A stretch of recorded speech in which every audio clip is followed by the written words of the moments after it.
लाडक्या बहिणीवरून ज्योती वाघमारे भडकल्या. यांच्या कार्यकाळात लाडक्या बहिणींना ₹1.5 देखील देऊ शकले नाही. 2 कोटींचं वाहन आणि 150 कोटींच्या बंगल्यात राहणाऱ्यांनी लाडकी बहीण योजनेवर बोलू नयेत.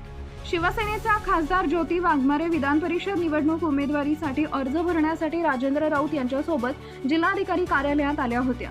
यावेळी माध्यमांना प्रतिक्रिया देताना ज्योती वाघमारे यांनी महायुती म्हणून आम्ही सर्वजण एकत्र आहोत अशी प्रतिक्रिया दिली. लाडकी बहीण योजनेवरून ज्योती वाघमारे विरोधकांवर तुटून पडल्या. लाडकी बहीण योजना ही मागील 1.5 वर्षांपासून सुरू आहे. ज्यावेळी ही योजना सुरू झाली त्यावेळी अनेकांनी टीका केली होती. ही योजना तात्पुरती आहे, मात्र महायुती सरकारनं ही योजना मागील 1.5 वर्षांपासून सुरू ठेवली आहे. महाविकास आघाडीची सरकार असताना त्यांनी ₹1.5 सुद्धा देऊ शकले नाही. 2 कोटींच्या वाहनधारकांनी आणि 150 कोटींच्या बंगल्यात बसून बोलणाऱ्यांना ज्योती वाघमारे यांनी टोला लगावलाय. शिवसेना नेत्यानं उमेदवारी अर्ज भरल्यानं महायुतीतील नेते बुचकळे. सोलापूर जिल्ह्यातील शिवसेनेचे नेते रमेश बारसकर यांनी शिवसेना पक्षाकडून शुक्रवारीच स्थानिक स्वराज्य संस्था विधान परिषद उमेदवारी अर्ज भरलाय. त्यामुळे महायुतीमधील सर्वच नेते बुचकाळ्यात पडले.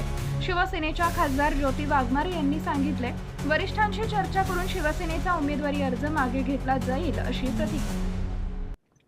आज महायुतीचे उमेदवार सन्माननीय राजाभाऊ राऊत यांचा विधान परिषदेसाठी अर्ज दाखल करण्यात आला आणि आमचे नेते शिवसेना मुख्य नेते उपमुख्यमंत्री एकनाथजी शिंदे साहेब आणि आमचे संसदीय गटनेते माननीय खासदार डॉक्टर श्रीकांतजी शिंदे साहेब यांच्या आम्हाला स्पष्ट सूचना आणि निर्देश आहेत की आपण महायुती म्हणून या निवडणुकीला सामोरे जात आहोत आणि महायुती म्हणून आज मी या उमेदवारांचा फॉर्म भरत असताना आमच्या सहकारी पक्षाकडून आम्हाला अत्यंत सन्मानानं आमंत्रण आलं आणि त्याच्यामुळेच आमच्या पक्षनेत्यांच्या आदेशानुसार आज मी या ठिकाणी फॉर्म भरायला उपस्थित राहिलेले. माझ्यासोबत आमचे शिवसेनेचे नगरसेवक प्रियदर्शनजी साठे, आमचे शहर प्रमुख सचिनजी चव्हाण हे सुद्धा उपस्थित आहेत आणि आम्हाला नक्की विश्वास आहे की महायुतीचा उमेदवार हा प्रचंड फरकानं आपला विजय या ठिकाणी मिळेल. आपले पदाधिकारी रमेश बारसकर यांनी देखील अर्ज दाखल केलेला आहे. ते अर्ज माघार घेणार आहेत का? तो काय हे बघा, लोकशाहीमध्ये फॉर्म घेण्याचा, इच्छा व्यक्त करण्याचा, फॉर्म भरण्याचा अधिकार हा प्रत्येकाला असतो. परंतु कोणी लढायचं आणि काय करायचं, कोण किती जागा विधान परिषदेमध्ये लढायच्या, या सगळ्या गोष्टींचे निर्णय हे वरिष्ठ पातळीवरून घेतले गेलेले आहेत.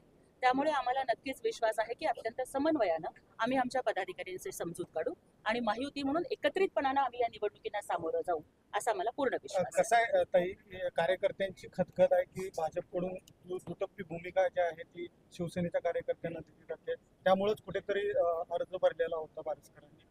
त्यांची मनधरणी कशा प्रकारे केली जाणार आहे आणि भाजप आणि शिवसेनेमध्ये जे दुसरं चालू आहे कशा प्रकारे? परवाच आमचे सन्माननीय उद्योग मंत्री उदयजी सामंत साहेब जेव्हा या सोलापूरच्या दौऱ्यावरती आले होते तेव्हा शिवसेनेच्या सर्व प्रमुख पदाधिकाऱ्यांची अत्यंत मॅरेथॉन अशी बैठक त्यांनी तिथे घेतली. पदाधिकाऱ्यांना स्थानिक पातळीवरती काय काय अडचणी येत आहेत, निधीच्या बाबतीचा दुजाभाव असेल किंवा इतर कुठल्या गोष्टीचा त्रास असेल, आम्हा सर्व प्रमुख मंडळींच्या उपस्थितीमध्ये त्या मिटिंगला माननीय उदयजी सामंत साहेब होते, संपर्क प्रमुख खासदार धैर्यशील माने साहेब होते, मी स्वतः होते आणि सर्व प्रमुख पदाधिकारी होते. त्यात सगळ्या अडचणी अत्यंत काळजीपूर्वक पद्धतीनं माननीय उदयजी सामंत साहेबांनी ऐकून घेतलेलं आहे आणि समन्वयानं आपण मार्ग काढू.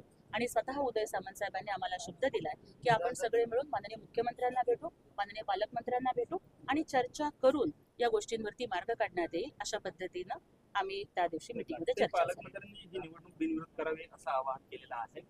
प्रणित शिंदे किंवा काँग्रेस ही जागा ज्या आहेत ते लढवण्याचे ठाम आहेत, ते देखील अर्ज करणार आहेत. कशा पद्धतीने आपलं विनंती असणार आहे? भारतीय संविधानानं जगातल्या या भारतातल्या प्रत्येक व्यक्तीला निवडणुका लढवण्याचा अधिकार हा दिलेला आहे आणि त्याच्यामुळे ते जर फॉर्म भरत असतील किंवा जर त्यांचा उमेदवार इथे असणार असेल तर तो त्यांचा लोकशाहीने दिलेला अधिकार आहे, त्याबद्दल कुणीही ऑब्जेक्शन घेऊ शकणार नाही. परंतु ज्या पद्धतीनं सन्माननीय पालकमंत्री महोदयांनी आवाहन केलं त्याच पद्धतीनं जर आपण एकत्रित येऊन या निवडणुका जर बिनविरोध करू शकलो तर मला वाटलं की सोलापूर शहराचं राजकारण हे अत्यंत सकारात्मक पद्धतीनं आणि विकासाच्या दृष्टीनं घोडदौड करू शकेल. त्यामुळे माझी सुद्धा त्यांना विनंती राहील की या निवडणुका आपण बिनविरोध करूया. लाडक्या बहिणी आहेत लाडक्या बहिणींना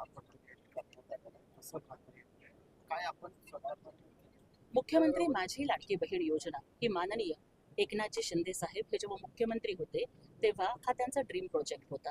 लाडकी बहीण योजना ही केवळ बहिणींना अनुदान देण्याची योजना नव्हती, तर ती एक महिला सक्षमीकरणाची चळवळ होती. 2,47,00,000 लाडक्या बहिणींना दर महिन्याला 1,500 रुपयाची ओवाळणी देणं, सन्मान देणं हे एकनाथजी शिंदे साहेबांनी मुख्यमंत्री असताना केलेलं ऐतिहासिक असं काम आहे. परंतु आता जर काही चाळणी लागलेली असेल, काही लाडक्या बहिणी अपात्र ठरलेल्या असतील, तर मी सुद्धा एक सर्वसामान्य परिस्थितीतून आलेली लाडकी बहीण आहे.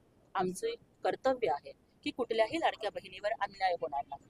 जर कुठल्या त्रुटीमुळं त्या अपात्र ठरलेल्या असतील तर नक्कीच आम्ही माननीय उपमुख्यमंत्री आमचे नेते एकनाथजी शिंदे साहेबांना विनंती करू की आपण अत्यंत काळजीपूर्वक पद्धतीने लक्ष घालावं. आम्ही देवेंद्रजी फडणवीस साहेबांनाही भेटून विनंती करू आणि चुकीच्या पद्धतीनं कुठल्या लाडक्या बहिणी अपात्र होणार नाही याचा अत्यंत सहानुभूतीने त्यांनी विचार करावा, हे माझं निवेदन. निवडणुकीपुरता असा विरोधकांनी टीका करतात. विरोधकांना टीका करण्याशिवाय दुसरे काय होतं? तुम्ही विचार करा की विरोधक तर तेव्हा म्हणत होते की ही फक्त घोषणा आहे, पैसे जमा करणार नाही. ज्या वेळेला पहिला हप्ता जमा झाला त्यावेळेला विरोधक म्हणाले की अरे काढून घ्या, हे परत घेतील. परंतु आज आपण बघताय की निवडणुका होऊन सुद्धा जवळपास 1.5 वर्ष झाली, पण तरी सुद्धा अत्यंत सन्मानानं हा लाडक्या बहिणींचा हप्ता जमा होतो. आणि जे विरोधक टीका करतायत ना, त्यांनी कधी 1.5 रुपये तरी दिलेत का लाडक्या बहिणींना? हे पहिल्यांदा त्यांनी बघावं. 1.5 कोटीच्या गाडीत फिरणारे आणि 150 कोटीच्या बंगल्यात राहणारे 1.5 रुपयाला अशीच टीका करणार, त्यांच्या बोलण्याकडे जनता लक्ष देणार नाही. जागा त्यांना विधानसभेच्या निवडणूक. बंधुप्रेम न्यूज चॅनलला लाईक, सबस्क्राईब व बेल आयकॉन दाबायला विसरू नका. धन्यवाद.